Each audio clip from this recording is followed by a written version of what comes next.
A young girl walked up to a wealthy millionaire in the middle of a busy park, looked directly at him, and quietly said, "Can you please be my dad for just 5 minutes?"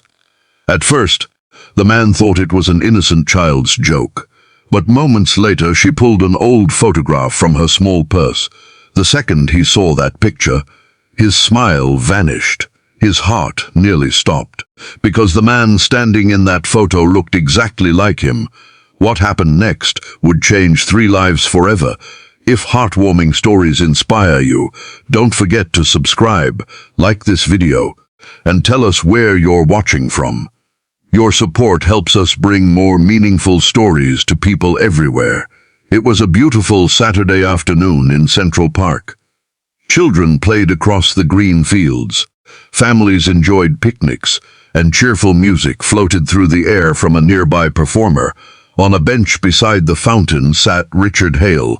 Richard was one of the city's most successful businessmen. He was worth hundreds of millions of dollars and owned hotels, restaurants, and office buildings across the country. Yet, despite everything he had achieved, his life felt empty. He spent most of his time working. Numbers made sense to him. Business made sense to him. People were much harder to trust. As he checked emails on his phone, he noticed a little girl standing in front of him. She looked about 6 years old. Her blonde curly hair was tied back with an old pink ribbon, and her simple dress showed signs of being worn many times but carefully cared for. Holding a tiny purse tightly in both hands, she gathered her courage. "Sir," she said softly, "would you please pretend to be my dad for 5 minutes?" Richard looked up in surprise. "I'm sorry. What did you say?" The girl pointed toward a group of picnic tables decorated with colorful balloons. "My school family picnic is over there," she explained. "Everyone came with their parents. My mommy had to work today, and I told my friends my dad was coming." Richard almost chuckled. "So you want me to pretend I'm your father?" She nodded. "Just for 5 minutes, please." Richard glanced at his watch. He had appointments later, important meetings. There was no reason for him to get involved. But then he looked into her eyes. They weren't playful. They weren't mischievous. They were filled with hope.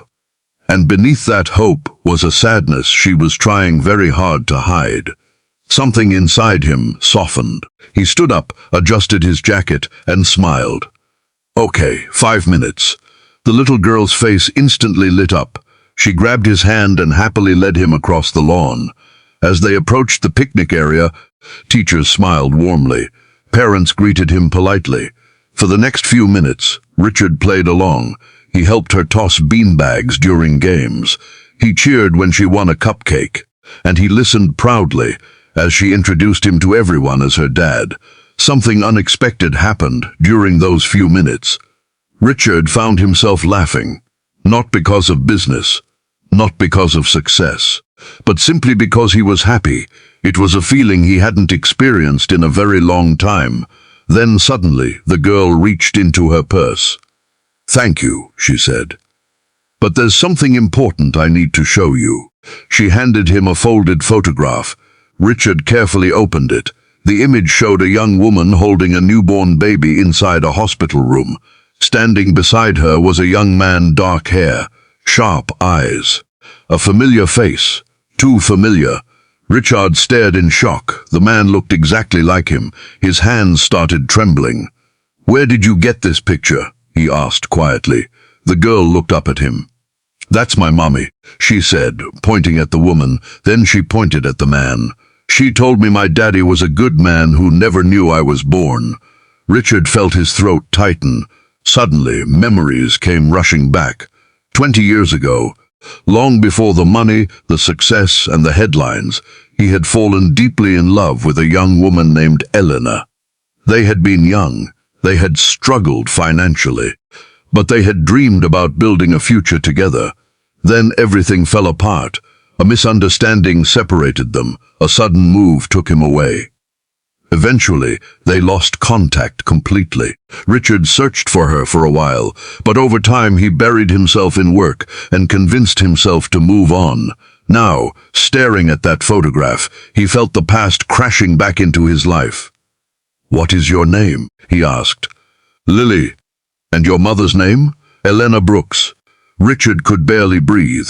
At that exact moment, a woman hurried across the grass. She was still wearing a catering apron and looked extremely worried. "Lily," she called out. Then she saw Richard and froze. The world seemed to stand still. Richard whispered, "Elena." Tears instantly filled her eyes. For a long moment, neither of them spoke. Finally, Elena explained everything. After they lost contact, she discovered she was pregnant. She tried to find him, but his phone number had changed. He had moved away for work. Every lid ended in disappointment. So she focused on survival. She worked 2 jobs, raised Lily alone, and never asked anyone for help. Richard listened silently. The weight of everything he had missed felt unbearable. All the buildings he owned, all the money he had earned, none of it seemed important anymore. Lily looked back and forth between them. Her small voice broke the silence. "Did I do something bad?" Richard immediately knelt beside her. His eyes filled with tears. "No, sweetheart." He gently held her hands. "You did something incredibly brave." Then he turned toward Elena. "I can't get back the years we've lost." His voice cracked. "But if you'll let me, I'd like to be part of your lives now." Elena studied him carefully. She searched his face for pride, for guilt, for pity. Instead, she saw something real, regret and sincerity. Over the following weeks, Richard didn't send assistants. He didn't send lawyers. He didn't hide behind money. He showed up himself. He learned that Lily liked star-shaped pancakes. He attended school performances. He helped with homework. And he sat in tiny classroom chairs during parent meetings. Little by little, he became part of her world. At the same time, he quietly helped Elena. He paid off debts she had struggled with for years. And he helped her open the bakery she had always dreamed of owning. But the most valuable thing he gave them wasn't financial support. It was his time, his attention, his presence. One evening, while sitting together at home, Lily climbed into his lap and smiled. "You know," she said, "you're actually really good at pretending to be my dad." Richard laughed softly through tears. Then he hugged her tightly. "I'm not pretending anymore." Several months later, the bakery held its grand opening. Neighbors packed the shop. The smell of fresh cinnamon rolls filled the air. Laughter echoed through every corner. Above the register hung a simple sign, "Kindness changes everything."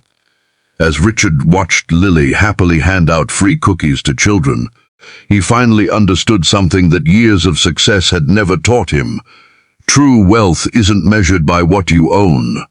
It's measured by what you're willing to give when someone needs you the most.